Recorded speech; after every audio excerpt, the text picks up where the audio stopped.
Hey, what's up, everybody? This is Josiah. Welcome to another episode of Josiah's Voice, the podcast. Really excited to talk to this new guest. A lot of new people outside of my circle have been really gracious and really cool enough to want to talk to me about their artistic process, their business practices, and this season, their international travel adventures. And this woman, my family and I stumbled across her channel when we were researching coming out here to Rwanda. She also spent some time here with her family.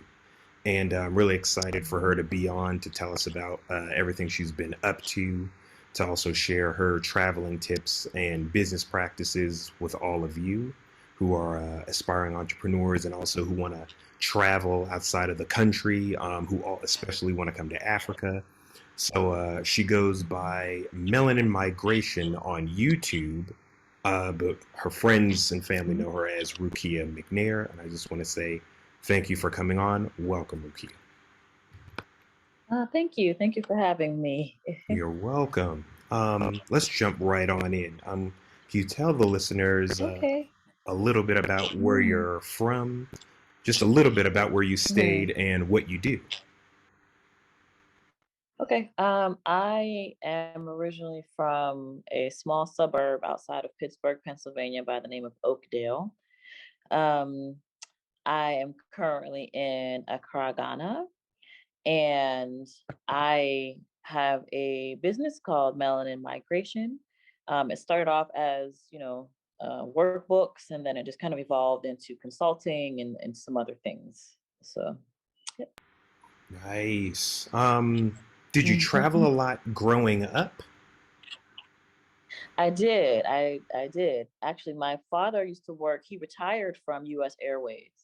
So, when you have a parent that works for the airline, you get to fly for free. So, we got to do quite a bit of traveling growing up. We didn't go like very far. We did go to the islands, Jamaica, Bahamas, like that kind of stuff.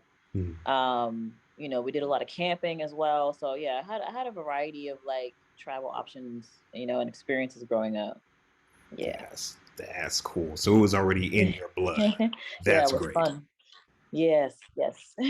That's cool. Um, what other places did you, one I think I know, unless I'm confusing you with someone else. I don't think so though.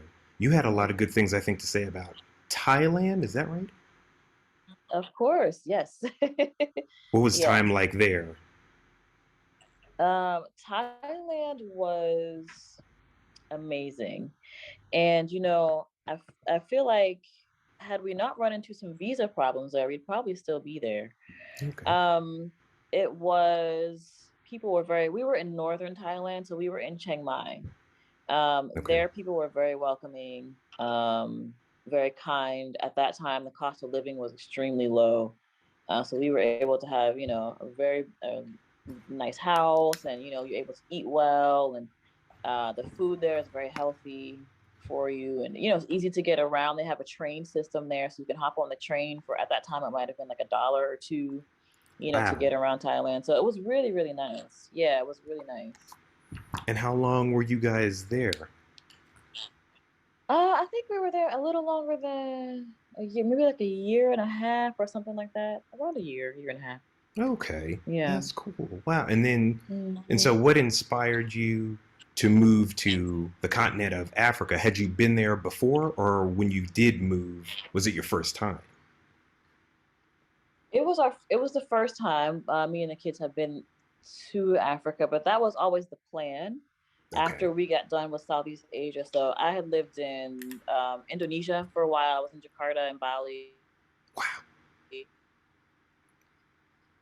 We've been all over. At some point we were going to end up on the continent, and I knew once I got here that I was not going to want to leave. So kind of saved it for last. So we went from Thailand to Rwanda Hmm. for a few months, and then after Rwanda, I had to go back to Bali. I used to have a business there, a Okay. retail business, so I had to go close that out. The plan was to stay there for a year or so, but due to the earthquakes, I don't know if you remember a few years ago, there were some pretty heavy earthquakes in Bali, and one of the islands, I think Mm. about 200 people died. Oh, So we wow. were there around that time. And so, yeah, so we ended up leaving a little early. And Okay. the plan was to go back to Kigali. But I said, well, let's stop in Tanzania on the way. I want to see the coast. The kids Yeah. haven't seen the African coastline anywhere. So we ended up going to Tanzania and staying for 4 years. So Wow. that's how we ended up in Tanzania. So, That's cool. yeah. What highlights? Of Mm. course, you'll find them on her YouTube channel, guys, but we're here now chatting Yeah. about it. Can you relive maybe a highlight or two that you remember living in Tanzania? Oh, of course. I'm like, which one? I think one of the highlights was definitely Zanzibar. Hmm.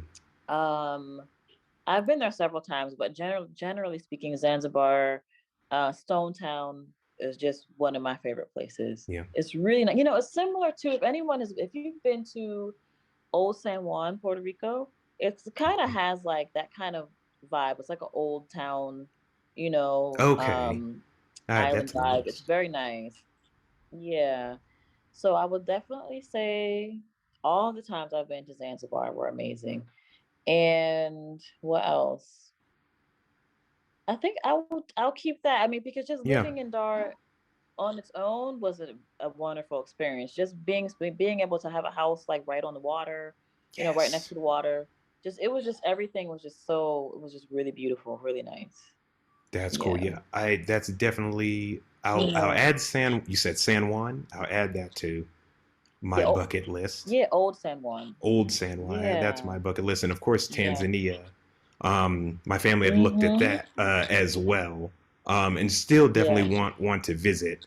But I do miss the coast Mhm. because I lived in Yeah. for all of you who have followed Josiah's voice for a while, I lived in Los Angeles for pretty much 3 years, and I was Mhm. spoiled because I lived maybe 15 minutes from the coast, from the beach. I Yes. lived close to Yeah. Dockweiler Beach, um, Okay. and then I grew up in Maryland prior to that. Okay. So I was used to going to like Virginia Beach, but only every so many Right. years. So I didn't see Mhm. water a lot. And so then Yeah. moving to Los Angeles and just being there just 3 years, being able to just drive up Mhm. whenever I wanted, I got Yep. spoiled very quickly. Yeah, exactly. So Exactly. so I miss it. So my family, my dad also especially loves the ocean. So I can't wait So to do go I, yeah. back. So and also to visit the African West Coast at some point, see it over there as Yeah. well, for sure. So wow, few years in Yeah. Tanzania. That's really cool. Yeah. Um, Let me Mhm. go back to origins for just a second. Oh, Um, okay. Mhm. what what do you think? Maybe it is just the upbringing. Was there anything else you think Mm. that gave you the adventurous bug? Because you could have easily just put it away, growing up traveling, and just kind of Yeah. had to focus your life somewhere else. What is it about traveling and being independent in that way? Because you've also traveled solo before, haven't you? Yeah, yeah. Before I had the kids, I was in teaching English in Jakarta in Indonesia. That was my first solo living abroad experience. Yeah, that was it. Wow. So what Hmm. do you know what it is that because everyone doesn't have that. What gives you that adventurous spirit? Because that's great. You've just seen so many things, and there's so much more. It sounds like Yeah. for you to see. Yeah, I don't really know. I really think that it's just some of it. I think that you kind of born with this, you know, or not. I really did. I saw that there was a study done. Oh gosh, it was circulating in one of my travel groups a few years ago on Facebook, and they called it like a wanderlust gene or something like that. That people Hmm. who are like me, who like to travel, who are a little bit more nomadic, that there is actually a gene No that way. differentiates us from others. Yeah. So I don't know because I just feel like I just because me and all my sisters and my brother, we all traveled the same. Okay. Growing up, we all went on the same vacations together. But I'm the only one, that has really decided that living abroad and staying abroad and traveling, uh, you know, throughout my adult life. is something that I want to do. Even though my sister was a flight attendant, and they're all still back in the U.S. So I don't know. I think it's just something. It's just part of somebody. You got it or you don't. And there's nothing wrong either way. It's just That's cool. how it is. Yeah. And so you clearly pass that on to your children. What's it like traveling with youngins? Because I'm an adult. I'm with my parents and my Okay. youngest brother. He's Yeah. 23. So we're all Okay. grown. Okay. You're all adults, right? Yeah. You know, when the kids were smaller, because we started this when they were about, I think we went to Bali. They may have been like 4 and 5. That was when we first left the U.S. Okay. Well, no, we lived in the Virgin Islands in Puerto Rico when they were babies. So like we left when my son was 6 months old. Okay. But left the United States completely. I think they were like 4 and 5 or something like that. When they were younger, it was a bit more difficult, and it was really only Okay. the only difficult part, to be honest with you, was the actual travel. Was like the actual airport experience, right? Yeah. Yeah. Um, Getting to somewhere new once we got there was actually, it really wasn't that bad. Because one of the reasons we left was, that I left is because the kid's dad at the time was working away in Afghanistan. Okay. So I wanted to be able to have domestic help, right, with the kids. And for me in the United States, it was just too expensive. So Gotcha. I wanted to be in the sunshine. I wanted a tropical climate. I wanted healthier food. So I knew from, living in Indonesia before I had the kids that was one place that I knew, and that I knew the language a little bit, and I was familiar with the culture. So we just went to Bali. And Mm-hmm. once we got there, it was fine because I was able to have, a little bit of help with the kids, help with the cleaning and that kind of thing. It's easier to get around. The cost of living is less. So once we got there, it was fine, and the kids were fine and happy to be there. But with the children, when they were smaller, it was definitely the challenge was getting us through the airport, Yeah. through immigration, customs, all of that to the destination. Outside of that, my children are pretty happy to see new places, and new things. Very happy. Actually, my daughter she's 12. She has a list of places that she wants to go when she gets older. So she wants to go to Mexico and Europe and all those things. That is So cool. yeah. Yeah, my one brother who's back in the States. There are four of us guys, so it's me and my hmm one brother who's 23, and then my other two, they're back. hmm One's married with kids, about 3 kids, hmm and then Yeah. the other one, I guess the middle one, he went to Australia through People to People, Hmm. and then our other brother Okay. also through People to People. He went to Europe, to your point earlier. hmm And my dad and I, my Yeah. first time out of the country in 2006 was to Playa del Carmen, Mexico.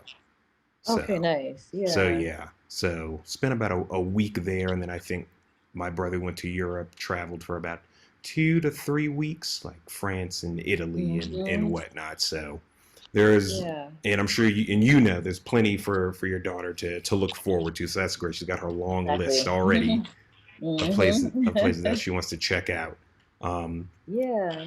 and that's really cool that they have, as young as they are, like coming up traveling. hmm I can't wait Yeah. I don't know if they'll be writers or vloggers themselves, but I say all that to say it will be very interesting later. I'm sure it's interesting now though, Yeah. to be like, so thinking back over your life, what was it like growing up?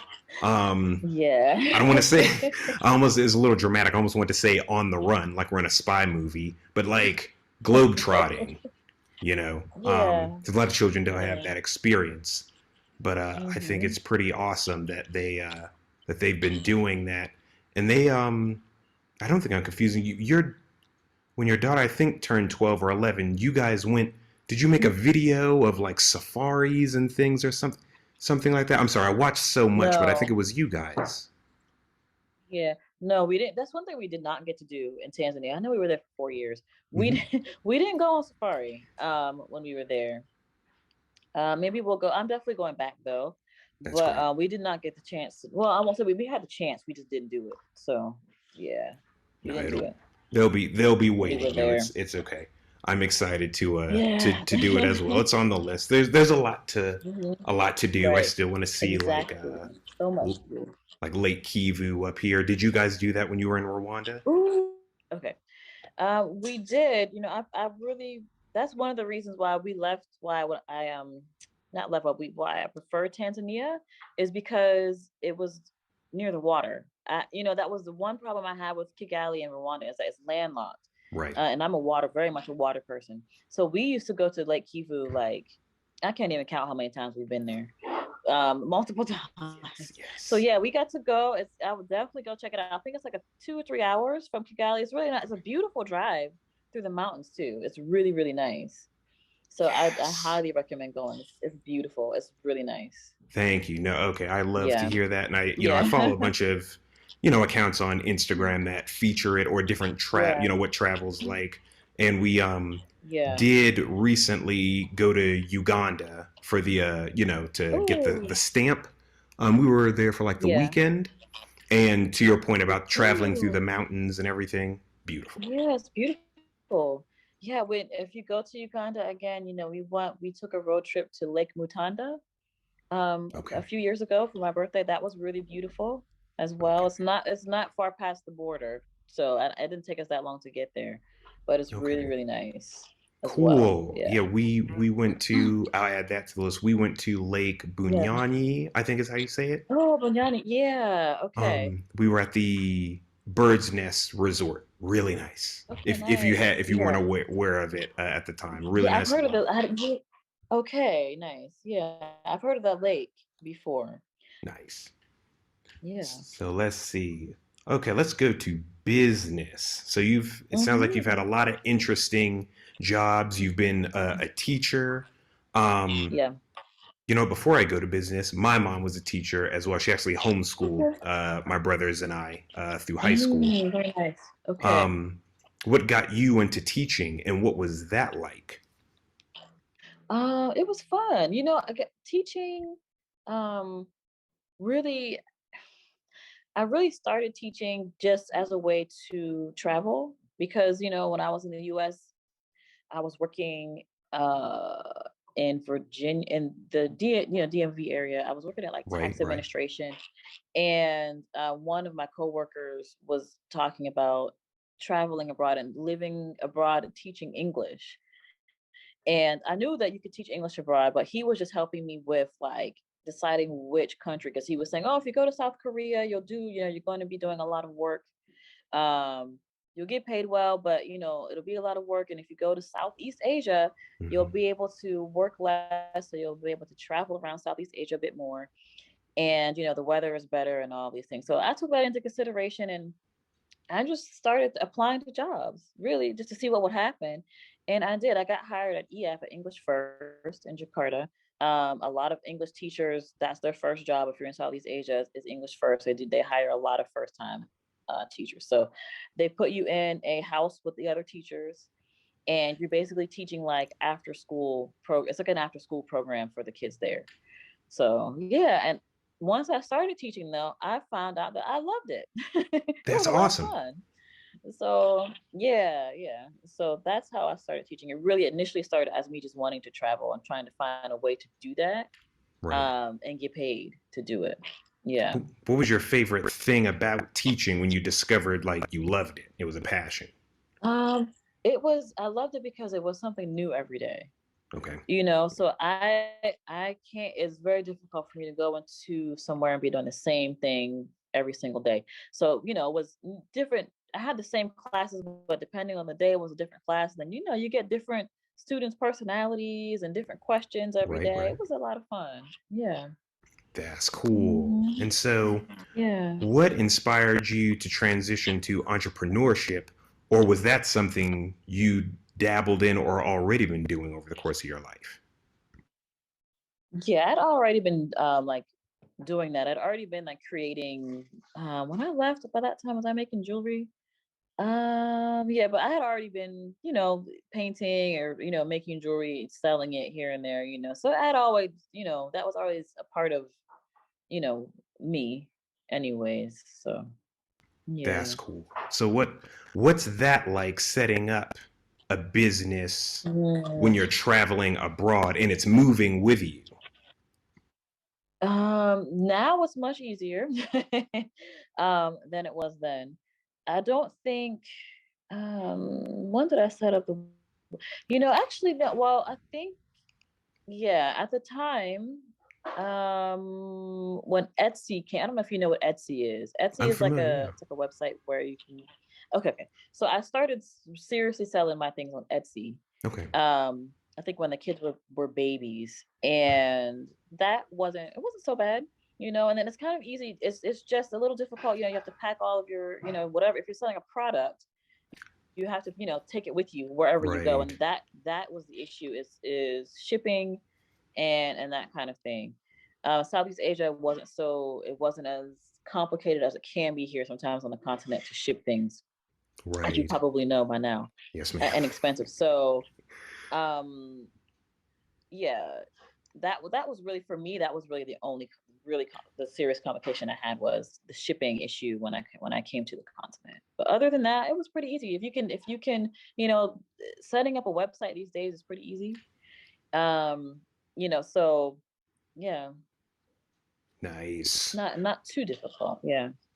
What inspired the so it sounds you're come across as a very artsy person, Mhm. very Yeah. decorated. You also, feature a lot of art in your videos, going to different cultural either centers or Mhm. events people have. Like you like to showcase a lot of that. Have you always been a Yeah. very artsy person at heart? And is that where the idea to make Oh, yeah. jewelry come from? Yeah, I've always been this way. Awesome. I've always been, yeah, into the arts, and my degree is in Pan African Studies, and the That's focus right. is on arts, culture, and literature. So, I've always been, um, yeah, this has been a way of life for me. So when I did have my business in Pittsburgh, it was called Culture Clause, and it was a fair trade handmade community. So when I was on Etsy, I was a part of a group of women called the Handmade Collective of Black women. So they were all Mm, making their own clothing. They were selling it. They were making jewelry, furniture, anything you could think of. So I thought, well, why don't I just put a store together where people can come and buy these things like physically. And so that's where right. I started in Pittsburgh, and then I moved that store to Bali. So Okay. the physical location, I closed it in Pittsburgh and reopened it in Bali, Indonesia. So yeah. And so um no matter where I am, I always try to make the arts and artisans outside of myself. I always try to focus on those things because I'm always just amazed by the things that people can create with their hands. It's so coming from the US, where a lot of things are manufactured in Hmm. facilities and stuff like that, it's just really amazing to me that people can create all of these beautiful things just with their two hands or whatever, and whatever the creativity they have. So yeah. Yeah, we had recently bought some furniture for well, not the lawn, but just for our patio Mhm. out here. And it's, Yeah. yeah, you come from a place, like you said, where everything's manufactured. It's making things with your hands, like furniture, is a little lost unless maybe you go to maybe the rural Hmm. areas, or perhaps you think of the Right. Amish or something like that. So to come Hmm. to the continent where Yeah. lawn chairs are fabricated Yeah. by hand, or bookshelves. I'm a big reader. We'll have Yeah, to get into books definitely. in a bit. um Yeah. so I see a lot of bookshelves. Or my friends, my one friend just moved to her new apartment a few months ago, and she was meeting some Hmm. people to make shelves and different things, and I was just like, Yeah. wow, like we kind of take that Yeah. for granted back in the It's amazing. States. Yeah, well, you don't even know. Like for me, I didn't even know that people not that I didn't know. I guess I just never even thought about it, until I started making my jewelry on Etsy and seeing these women, and then I came to the continent, and you're seeing people make, like you said, furniture, shelving. Yeah, so and I like to showcase those things, if I can. Yeah. So wow, so Yeah. you make everything by hand, is that right? Who, me Mm-hmm. personally? Yeah. No. Oh, I mean, I like to showcase other people. Like I do things like really okay. like I made these, these earrings, That's cool. I that kind can't of do thing. that. But but like there are things that I do make. I know what I can do, but the things that I cannot do, yeah, I like to. Okay. I like if I can't have it handmade, that's what I prefer. That's what I Gotcha. prefer. Gotcha. So you Yeah. collaborate with others or showcase their talents Yeah. as well. Hmm. That's really Yeah. cool. Do you have a, is it meditative? I want to say I know the answer is yes. When you're handcrafting what you make, do you get into Of a zone course. when you're, Yeah. what's that like? Yeah. The art of making. That's great. For me, luckily, since I've been on the continent, I actually can get more into the design process because when I was in the US, I was actually like earrings like this, I would design it and I would make it by hand and all that. I don't What I do now is design. I design and I can find somebody I can collaborate with who can make it. So I can actually design more elaborate items than I probably would be able to do in the United States because I just have access to people who are more skilled, right? At creating. So now I can really get into my creative process. That always almost always involves music, some Love music it. and some incense and um yeah, that's usually it. And if I could get quiet time away from the children, but that's it. I usually get music and incense, maybe some tea or something, That's awesome. and I usually just yeah sit there and just kind of zone out and draw what's in my mind. Wow. Yeah. That's cool. And yet, for all those listening, the she can describe them a little better. I'll attempt to. The earrings she's referencing are these really cool black hoop earrings. Is there any Hmm. other? Did I Yeah. cover that about right? What are they made Well, of? they're made of ebony wood. Yeah, So an beautiful. ebony wood like gemstones has kind of a spiritual meaning too. So ebony wood, some people call it mahogany, is known to be like a protective energy, right? And this is Masai beading. So these are Masai beads right here. They're gold, and this is brass. This Every piece of this is handmade. So this brass part was handmade by a brother in Tanzania. The beading is the Masai beads. This was, all of this was handmade, every piece of it. I drew it and designed it, and worked with the artisans there to get it done. That is so cool. And guys, Yeah. you'll be able to, I will plug all of her social media at the end and I'll Yeah. put them in the show notes because I'm sure she's got loads of Mhm. photos on her website and on her Instagram Yeah. of these particular Yeah. pieces that she's working with right now. Um, Yeah. what other pieces do you design that people can find when they look you up? Well, I have some clothing. I have some of the things are not on the website as of right now because they're in the container on the way here. So they're, between, things coming from Tanzania and getting to Ghana, all of my things should be here next week. So within the coming weeks, I'll have everything back on the website. But I do, for me personally, I have jewelry on the website, like earrings, necklaces, clothes, all different kinds of clothing. I think, and of course my book and workbook. So yeah, and there's also t-shirts. I mean, I don't handmake these. These are obviously they're drop shipped, but Okay. like I do design the t-shirts. So yeah, there's Nice. t-shirts and all that kind of stuff too. Yeah. Cool. Yeah, she's we're on Zoom, guys. You know how I do. So she's rocking a really cool dark Africa themed tee with the Yeah. Pan African colors and everything. And that's cool. So you can look forward to those on her store Yeah. as well. Guys, I hope you're enjoying Yeah. this. We're just going to take a little break and then we'll be right back with more with Rukiya McNair. Hey everybody, we're back with Rukiya. So jumping right back in, Rukiya, if someone were to be like, just I don't know, hype up the art form. What's your favorite thing Hmm. about artistic expression? Mm. My favorite thing about it is, mm, Like why do we need it? yeah, I like the honesty in it.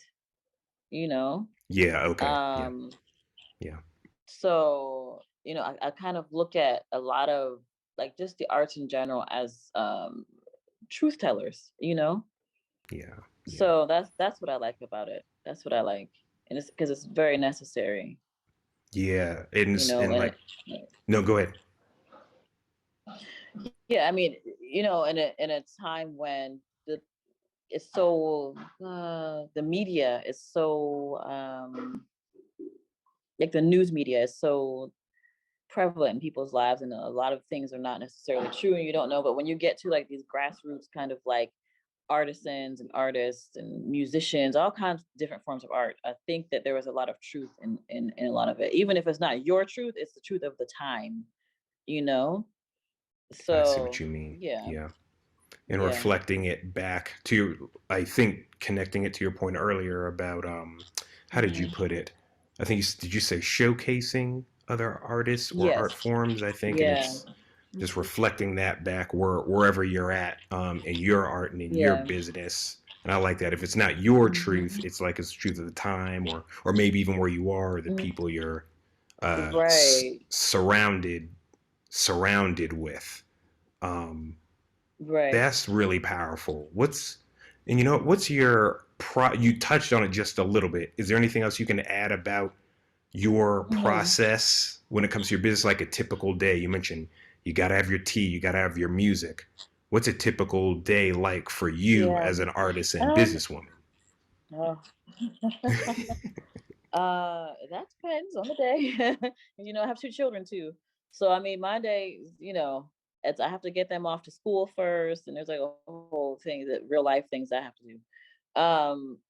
And then depending on the day, there may be, like this, it might be an interview. It just depends on the day. I'm working on a second book, so sometimes it's a bit of writing, sometimes it's a bit of drawing out some designs with some of the new artisans that I'm working with here.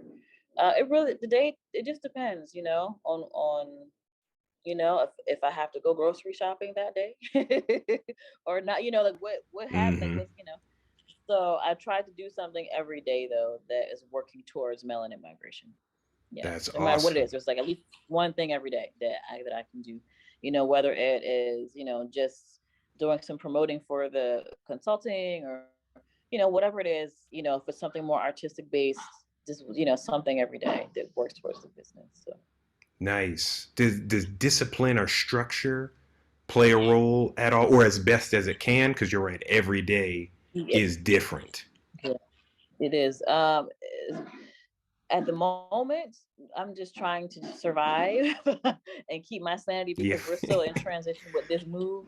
Gotcha. Because I'm still not even in permanent housing, so we're not moving to our permanent house till next week, Gotcha. Okay. right? So once we can get to the permanent housing and get the kids, then we'll be close enough to the school for the bus to come, and so we'll be able to get into a groove. The bus comes, then the kids will be off, and then we'll get into a nice little routine like we were back in Rhythm. Yeah. Tanzania, and then I can get back to the everyday, the routine of things. But right now I'm just kind of winging it a little bit until we can get more settled.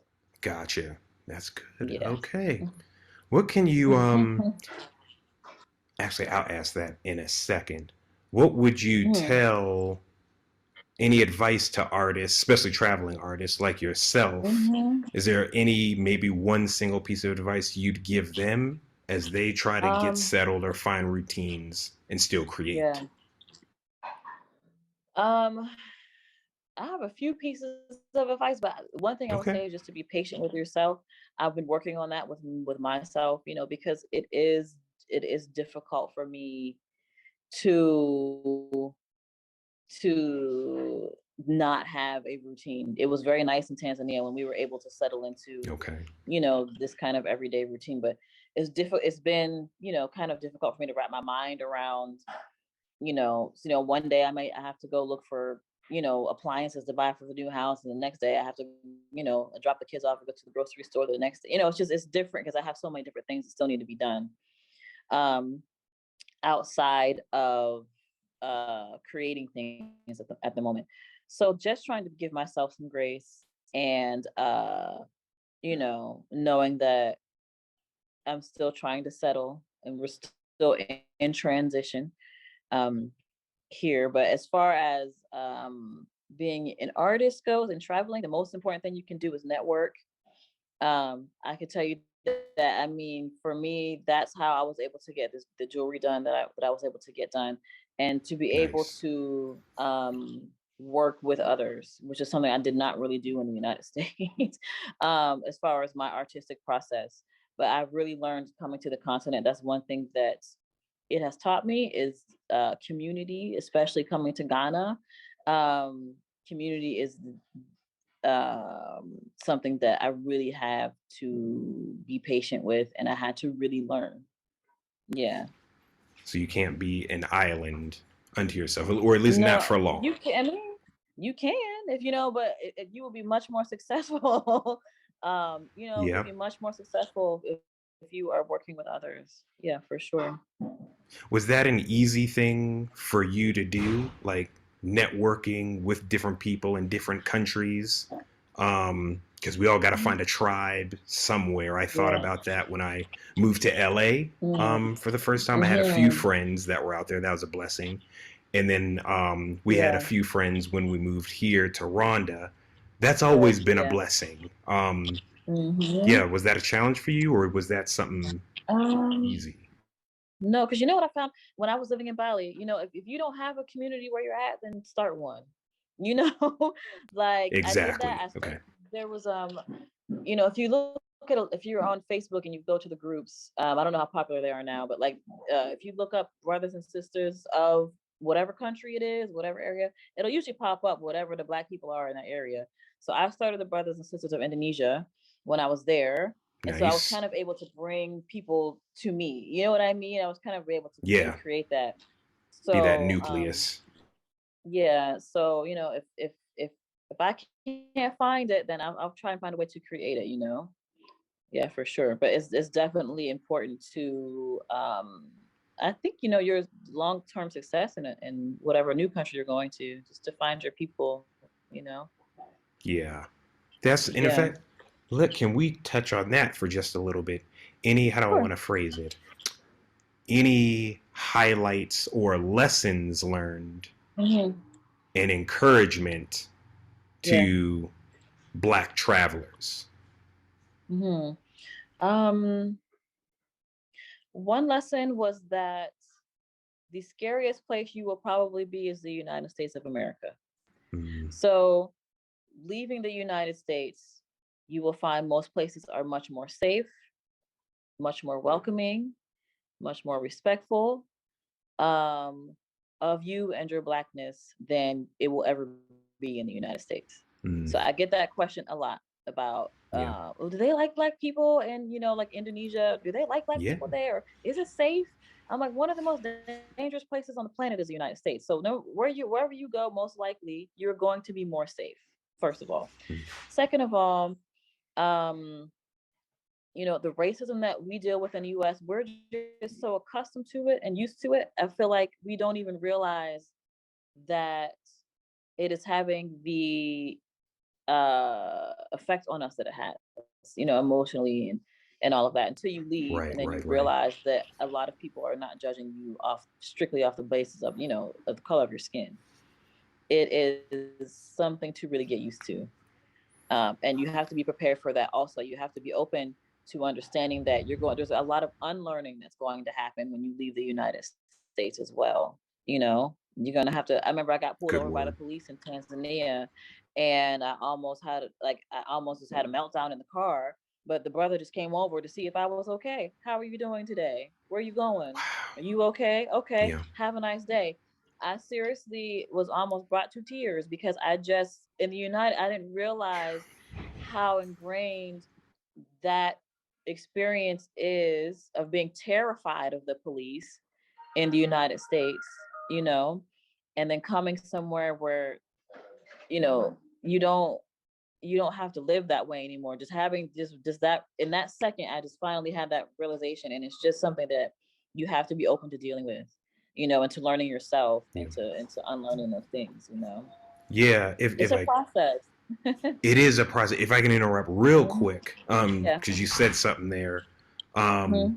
here, and you would have experienced this your time in Rwanda. Mhm. Um, nice. Yeah. Not that I didn't meet nice cops in the states. I have Right. a Yeah. distant relative who was a police Yeah. officer. Had a friend Yeah. in Me too. in Yeah. church. He became a cop. Yeah. But here, they had checkpoints to go into the shopping mall or leaving Mhm. customs and things like that. And so far, Yes. our experience has just been pristine. It's like it's wild to like see like Yep. guns holding police officers. That's how big they are Mhm. sometimes. But they're the nicest people, and they'll and we're still managing COVID and things like that. And so you might go through a checkpoint, Mhm. take off your electronics, you go through the meter, and they'll be like, "Hi, how are you today?" Squirt some hand sanitizer in your hands. You take your stuff. If you don't know the language, they'll give you a little greeting or try to Yeah. teach you right there or joke with you. And I'm just like, what? Because to Mhm. your point, Yeah. I grew up in the States, and like you say, you get used Mhm. to those negative aspects, and Yeah. you don't realize, sometimes you don't realize it until you're out of it. Like my dad likes to say, Right. of different situations in life, you can't read when you live on the inside of a bottle or a jar. You can't accurately Yes. read the label on the outside because you're inside of it, Oh, exactly. you know. Exactly. And so it's I've experienced uh, being dealing with university police at when I graduated Mhm. like a week out because someone played a prank and I fit the description, and it was like get on the Oh ground and no. all of that, and or Wow. my dad has dealt with another misunderstanding. They thought he was holding my brothers and I hostage with a sword or something, and it's no, What? he was just writing a song on his guitar, as he's known to do, of his friends Yeah. and family in the living room, and some nosy Yeah. neighbor was looking in and thought, "Oh my God, the children!" And it's like, what? And a SWAT came. My Wow. other brother has, had a gun put in his face while shooting a music video with his friend, and it's just Mhm. all that. Didn't mean to overwhelm you or the listenership with this, but it's varied Yeah, but that's how real it is experiences. though for us. Yeah, that's how Yeah. real, and you don't. So no, I don't fault you at all for having a little bit of a breakdown, living your life like Mhm. it's golden in an African country, and then the Right. police, and you're like, oh my gosh, sirens or a Mhm. uniform or a Mhm. badge, you Yeah. know. Yeah. Goodness. Mhm. I just had to put that in there to, a little bit of a Yeah. appreciation. The past, at the time of this recording, 5 months here, and just a different energy for sure. Mhm. Dealing with some of the Yeah. authorities here. I'm not saying it's perfect or anything like that. That's just been my Right. experience thus far. Any Mhm. additional um, gems or lessons that you learned while traveling black? Because we deserve to see the world, and I'm just so inspired to have Yeah. you on the show, to be here with Mhm.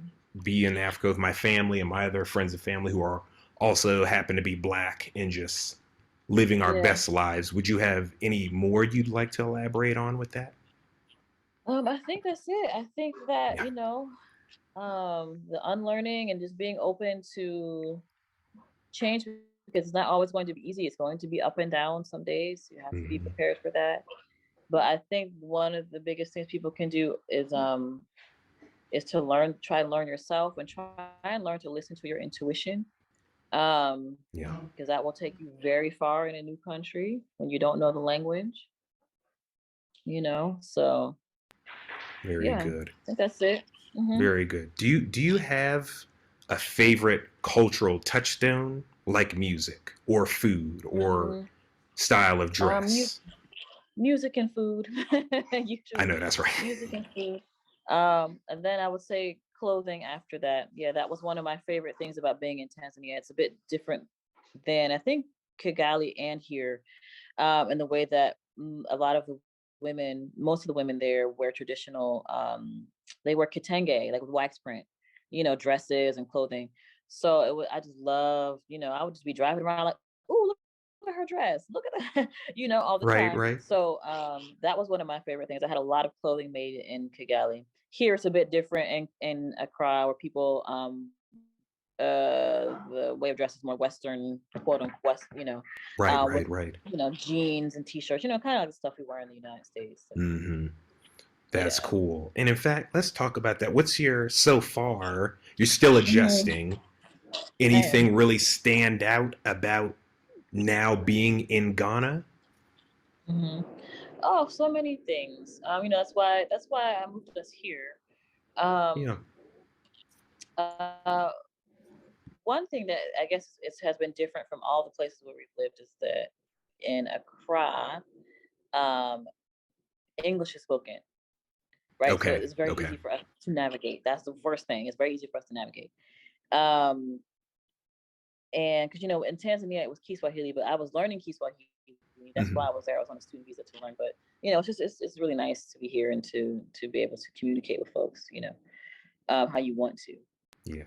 Although I'll be learning a few different languages here soon. My fiance speaks Twi and he speaks Hausa, so Nice. I'll be learning those things very soon. But I will say that is one thing. But just in general, of like the way that um, the spiritual aspects of seems like on the west side here, on the west side of of Africa, it is just more open. I feel like on the east it was the traditional religion and spirituality was kind of, you had to dig for it. If you had to go out into the villages and you had to go, you're not going to go to Dar and see, like, here they have like traditional herbalist clinics, traditional medicine university here. Like, Gotcha. you're not going to see that in Dar, you know what I mean? So here is a bit different in that way, and I can feel it because I feel much more connected to here than I did to Tanzania in the east side. Gotcha. So just spiritually, immediately as soon as I came here, I visited in November, and that was one of the reasons why I wanted to move here, is because I just felt so spiritually connected to here. So that is the other thing. And the other thing, just like the basic things, food is delicious. The jollof rice and the fish and the I still gotta the try the rice. banku and the fufu, all of that. Yeah. Oh, it's delicious. Okay. It's so good here. Yeah, Is food. fufu? And Sorry, real quick. The mhm, fufu is that the white dish that you pull apart for like sauces and there's things? different. Yeah, so there's different. So there's Okay. fufu, there's banku, and there's kenki. There's like three different ones. There's probably more than Gotcha. that. It's similar to like and there's ugali in Rwanda. Yeah, Yeah, yeah. you have ugali there. I think we have It's that kind of here. I've like had that. ugali. Okay. Because it's like made from Yeah. powder and water, or So that's one of the ways anyway. yes, Gotcha. Okay. yes, yes. So that's how the ugali is made. Here, it's banku is like it's the same thing actually. It's just fermented a little bit. Okay. So Nice. yeah. Okay. But Yeah, you were okay. but Sorry to yeah, so interrupt. there's You there's were different options for that. Yeah, yeah. So the food, and there is just a liveliness here that I didn't really um experience so much in Tanzania. Like, yeah, it's hard to explain. So it's kind of like Kigali is very calm and serene, and then you get to Tanzania and it's a little bit more life. It's a little bit more things okay. going on, and then here is just it's reminds me of us, at home, like Black folks in the States, kind of. We're very lively Okay. people. We like to laugh, Yeah. play, and joke, and and have fun, and work hard, and that's how I feel about here. So I feel very at home That's good. I'm here. I'm I'm glad. Yeah. That's great. And so Yeah. and then the transition, the kids really like it as well. Does it really They agrees with them as well, do. especially Yes, education wise, because you it were talking does. about school and things. Yeah. So the schooling here is much for my children. I found that the schooling here is much better for them. So they're really enjoying the school that they're at. They're at an international school, a pretty large international school. So they're adjusting because the school they were in Tanzania was a little small, a lot smaller. Hmm. And I did an interview with the principal of the school they were at in Tanzania. That was on my YouTube channel I actually. saw that. So That was really yeah, cool. yeah. So Okay. it was a brother from California That's actually is the right. principal now at the Wow. school. Yeah, it was a really good interview. So the school I'm at now, the kids are at now, they really enjoy it. They like it here though because they're almost teenagers, so they want to go to the mall. Not that there weren't malls in Dar, but Hmm. here it's a bit more. They'll find more things that are similar to the U.S. Right? So the malls, that is one thing. So there's more malls here, and there's more stores in them that they kind of are familiar to them, more restaurants here that are more familiar to them. So they really do love it here. They really like it here. That's good. Good for So them. That's right. yeah, So they're they finding they their. also they miss the beach, the beach life in Dar, but there is big city life now, so they're Yeah. getting used to it, and yeah, they're liking it a lot. That's good. Yeah. That's good. To Hmm. I thought of something else regarding business. Um, Hmm. any advice you would give people starting business, whether it's where they have overhead, such as yourself, or whether maybe it's remote or anything. Any advice, Yeah. maybe as it pertained to working with the government in any way, or doing research on where you live, so as that your business is, What do you mean? so as that it's Like I don't. like maybe it's as simple as do your research to see like how easy is it to start a business. Do you need a work Oh, I permit? Do you understand. need maybe Yeah. sorry I more details Yeah. that way. So yeah, so all of those things are important, but I always encourage people to go to whatever country you're going to and get settled first. You need to get settled and learn that culture and the people where you're going to be living first. I don't recommend anybody starting a business before the first year. Okay. Because you really need to learn people, especially if you're hiring people to work for you. You need to learn how them people work, because it's different everywhere you go. Every country I've lived in, people have different ethics when it comes to working, you know and so you need to be aware of those things, and you only learn those things through time. It takes time, and to build the relationships you're going to need for the business that you want. All of that takes time. So first, don't worry about business so much. Save your money, get yourself settled, you know learn the culture, learn what's needed, what's not needed as far as business. But that's not something I ever encourage anyone to rush into unless you're coming to a place where you already have a business that is online or something like that, that's already been established. But if you're coming somewhere and starting something new, take your time. It's not a Hmm. rush, you know? Yes. Yeah, I was Yeah. watching one video where someone I forgot who it was, but the advice was great. They said settle, go at your own pace, because some people Hmm. um they'll move to another country, be it somewhere in Africa, and they might not do Yeah. anything. By that anything they mean business or something for maybe 6 to 8 Yeah. months. Everyone's pace is Yeah. Yeah. It's different. Yeah. it's different, and that's assuming Hmm. your savings were on point or whatever the Right. case, Exactly. so that you weren't stressed and weren't strapped for cash or something like that, Right. as soon as you landed. But it's very important to get settled and not rush. Was it easy for you and your children to do that? Coming, I mean, like me, you grew up in the Yeah. States. You traveled more than I did, Hmm. but you still, your point about the police and just some of those Yeah. anxieties. Did you feel that anxiety to, okay, I got to be doing something, or was it easy to I'm kind of always settle like in? that. No, I mean that whether no matter where I'm at, I'm always like I have some kind of anxiety Charged up. about producing and creating things, and I don't know. I follow this account on Instagram called the Nat Ministry, and it Oh, really got yeah, me they're to good. thinking if, yeah, and that got me to thinking, is that the capitalism that's been ingrained in me to feel like I always need to produce, even if it is something creative, so that got, so that I've been rethinking that. So since I've been here, I've been trying to make it an intentional effort to do nothing sometimes, I but I love do that. put that pressure on myself. Like I need to be creating something. I need to be writing something out, like why am I like this? Like why am I putting this pressure on myself, and just creating anxiety for myself? Like why am I doing that? And I think a lot of that is ingrained as Americans. We are ingrained to be always producing and working and so I do that quite, and I'm trying to stop.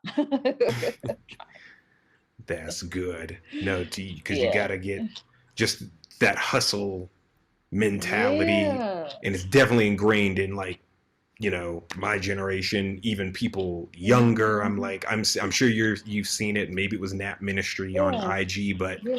they're like, guys, you can find a hobby or a thing that doesn't have to be monetized. You've seen those Yes, I saw memes that. here and there. Yes. Yep. Because like I was telling you, and some of you who have listened, Josiah's Voice podcast started off as a hobby and kind of has been, I've learned things about Anchor and Spotify, and you can monetize a little Mhm. bit here and there, but I was like, even if I didn't have that option or AdSense or any of that, I'd still do it because it's fun.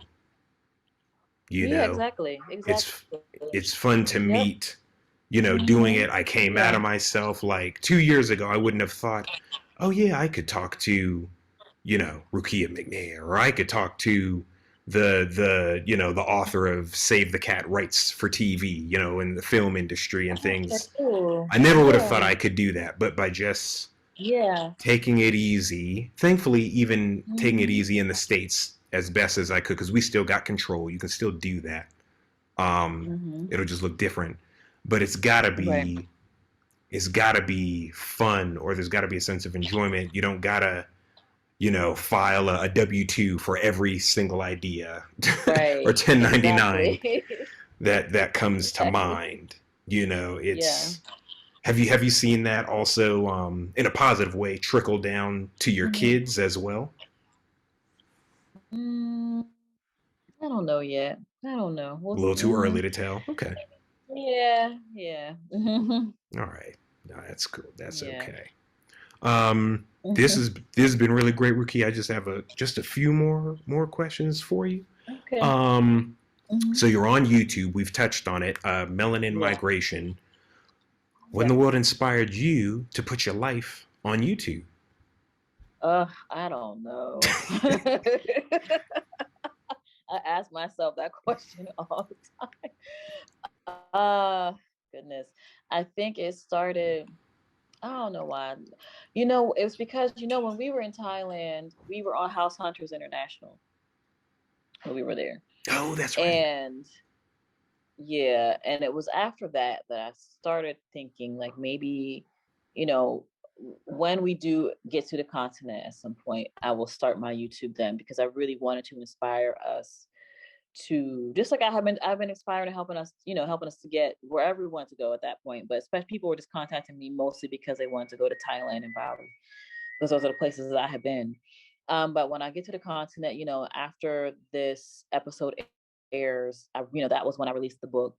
And that is kind of how it started with the book. And I said, well, I really want people to see what life is like on the continent, and maybe it will inspire some people to come. And that's how it started. Yeah. Yeah. Wow, that's really cool because it's really helped people. I said it helped me as well, and it's like you got to see, especially Black folks, you got to see Mhm. like the boots on the ground. You got to see Yeah, exactly. It helps. Yeah, it the helps. buying of property, the pros and cons, and everything. Hmm. So yeah, Yeah.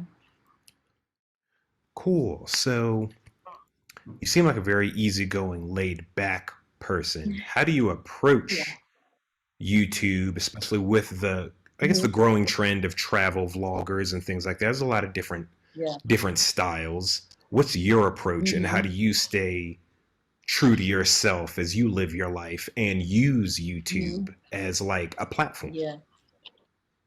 That's a good question. Um, yeah, I try my best to, I just want it to come across as me being me, which is what I do. Like, I don't do anything performative. I'm not like, um, I just try to have, when I was doing interviews, because there was a time when I was doing interviews in Tanzania, Mm-hmm. I just try to be honest with people and just, because if you're yourself, especially when you're interviewing folks like that, they'll also feel like they can be themselves too. Right.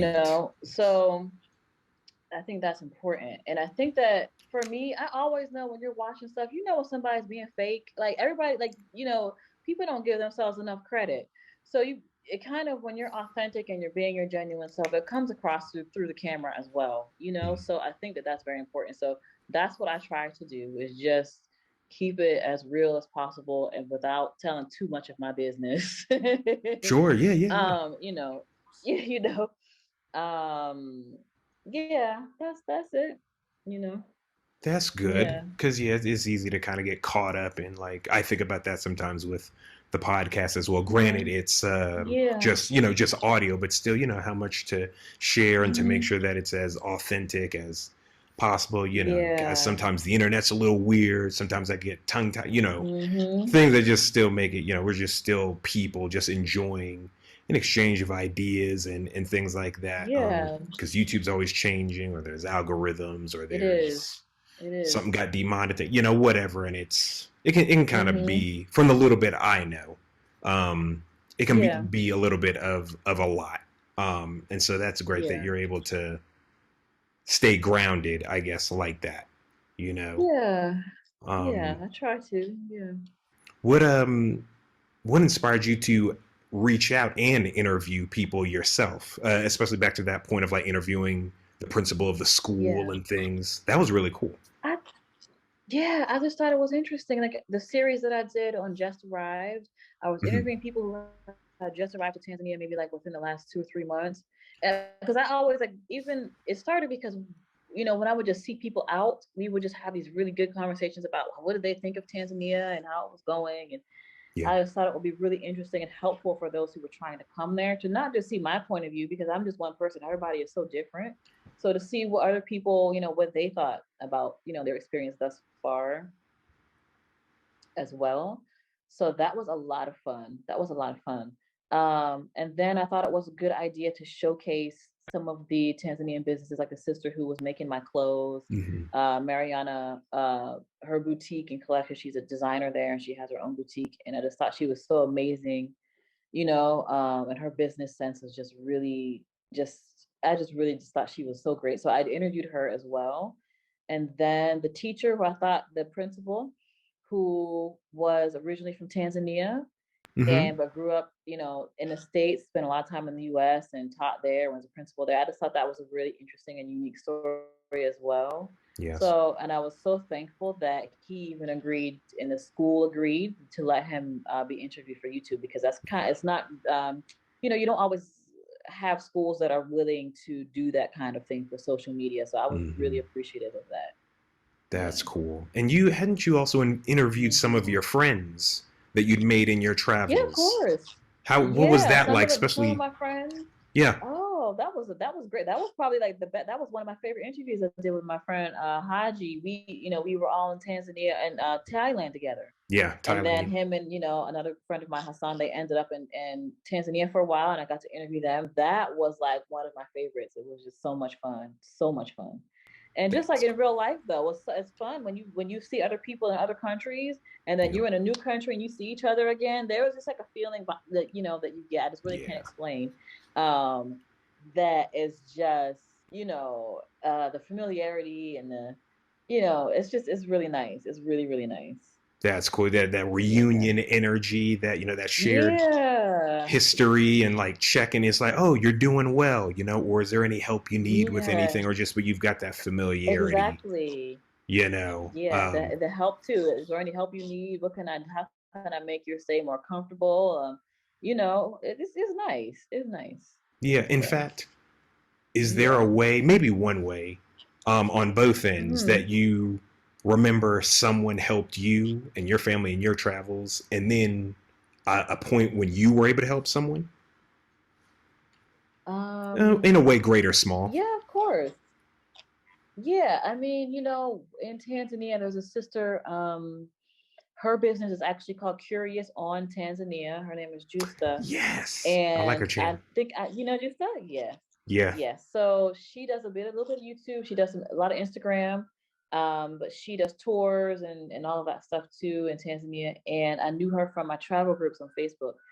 And so I reached out when we got to Tanzania, and she helped me in the very beginning so much. I think we ended up staying in one of her places for Airbnb. Um, you know, she just helped me through so many situations there, and it was just really really nice to have that, because I didn't really have that when I moved to other places. You know, because for me, I just get up and move somewhere. Like I personally don't really need somebody there, right? Gotcha.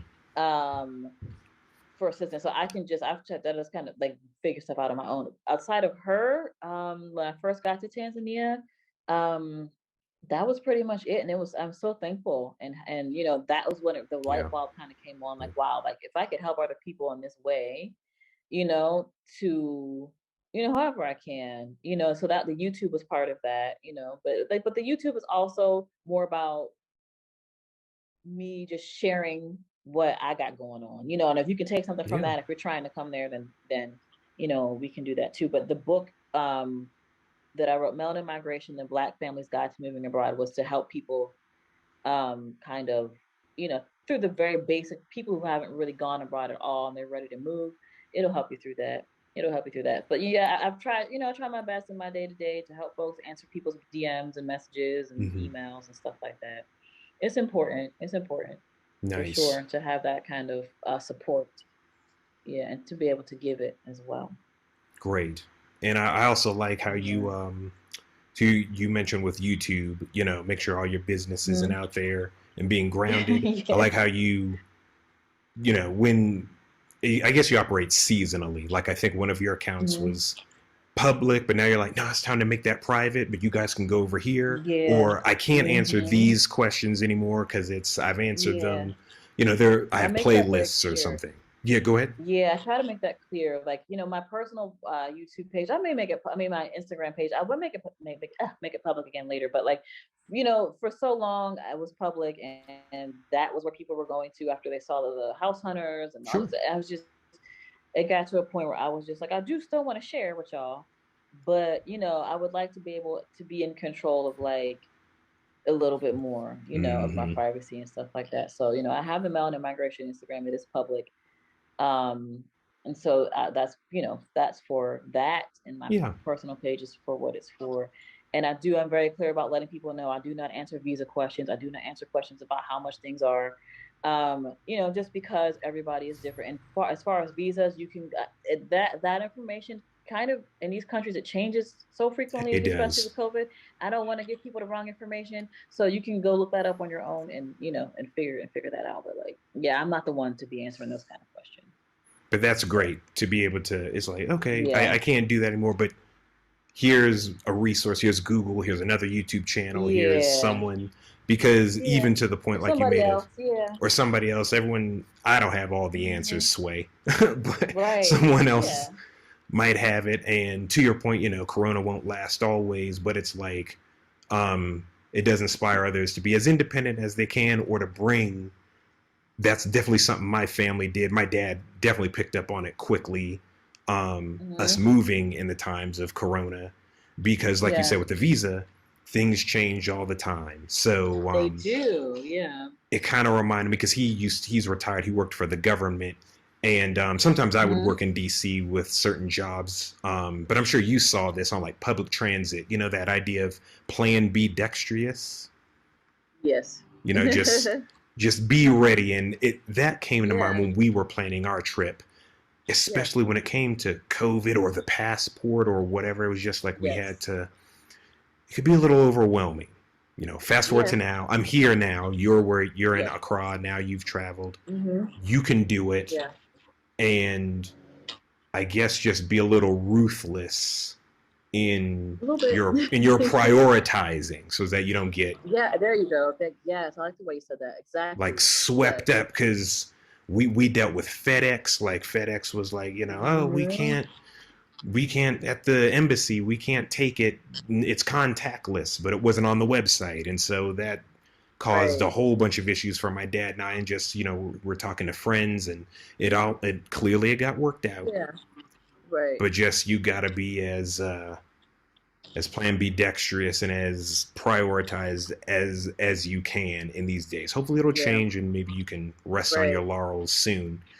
But then by Yeah. then maybe you'll be ready to go. You know, Mhm. you just gotta be ready. So I just love Mhm. that healthy survival instinct that I've seen on your Yeah. social media or on your YouTube. And I think it's a blessing. This has been great. I was wondering if you had, so you're a writer yourself. Um, do you, if you're allowed to talk about it, do you have any new offerings coming soon? And also, are you a bookworm? I think you are. Do you have any book recs for people just in Um, general? ooh, I mean, you know, book recommendations as far as like travel and things like that, not so much. Um, Or just but I am recreational getting into reading? herbalism now. Yeah, Okay. but yeah, so I'm getting into herbalism. So a lot of my books are kind of revolving around herbalism and that kind of thing. So I can say one of my favorite books in that regard is called Jambalaya. It's by Louisa Tish. I think I'm saying her name correctly. It is a amazing book about just her spiritual journey, and it gives you a lot of information about um, how to like ancestor veneration and how to prepare and do certain rituals if you want to, and what these things mean. And it's just very, and it's a very how do you say, like a very down to earth kind of read. I felt like she was talking to me when I was reading the book. It was really good. That one's one of the more kind of more recent ones. Reading a new one called The Green Witch. That is about herbalism as well. And I'm not done with it. I just received that one not too long ago. And my favorite book, of course, I always have to say, of course, is The Alchemist. So that's Paulo Yes. Coelho. Yeah, so that's my favorite book. He's probably my favorite author, but I have to tear myself from his books from time to time, so I'm reading different things. Gotcha. No, of But course. yeah, yeah. Awesome. Well, Rukiya, this has been great. Can you guys, you can follow her on YouTube at the Melanin Migration. Can you Yes. share any of your other socials where people are welcome to follow, your website, things like Yeah, that? sure. Yeah, melaninmigration.com. You can find me there. You can find, if you look under the news section there, you can find some of the other interviews, and you can find the link to my HGTV, the House Hunters episode we did some years ago. You can find the BBC documentary that I did, that I was part of too. This is all there under the news section on my website. There are some things left in the store. Again, I'll have more things in the store when my container gets here next week. But you can get all the all the logo items, t-shirts, sweatshirts, that kind of stuff is all there for right now. What else? Instagram, melanin_migration for that. And I think that's it. Yeah. Awesome.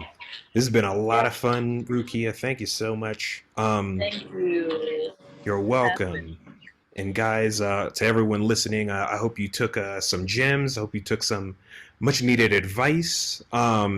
Take what works, leave what doesn't. Everyone's artistic, entrepreneurial, and traveling journey will look different, and that's totally fine. But I hope you enjoyed listening to what worked for Rukiya, and if you find some overlap, more power to you. Hope you've enjoyed this interview, guys. I've enjoyed talking to Rukiya. And if you like this, stay tuned for more episodes coming soon. Until then, I'll talk to y'all later. Peace.